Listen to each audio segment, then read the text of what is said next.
There's lots of tools that you can use to make better decisions. Always understand what's gone before, even when something's gone wrong. There's an important term called post-mortem analysis, and post-mortem is a bit of a rotten old term, but essentially that if there was a really big stuff up inside the organisation, everyone get around the table and try and understand exactly what went wrong. You'll only avoid the mistakes that got you there by having a good, honest review of that. There's other ways that you sort of look at things. And there's a very famous investor called Charlie Munger who talks about always inverting the problem.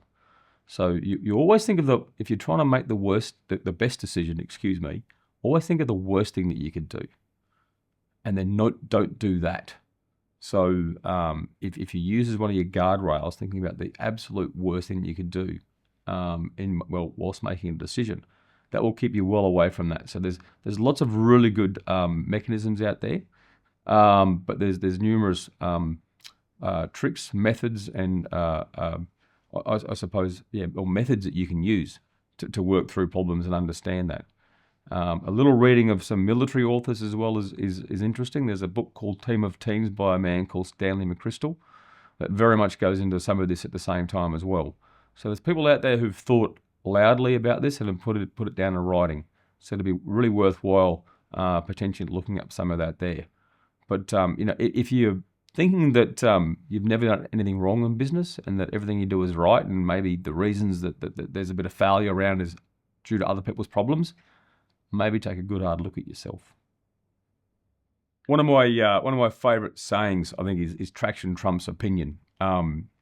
And this is born, I probably started using this when I was about 48 years old. Now I'm 53 as a reference point. That typically I'm not the customer of the product you're trying to sell. So when people come and talk to me about the decision, especially how their business is progressing, I ask, what are your customers or your users doing? Why are they using it? Are they using it? Because I might absolutely hate what you're doing.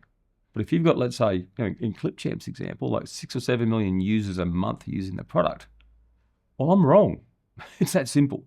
6 or 7 million other people made the decision to invest their time and effort and money into using that.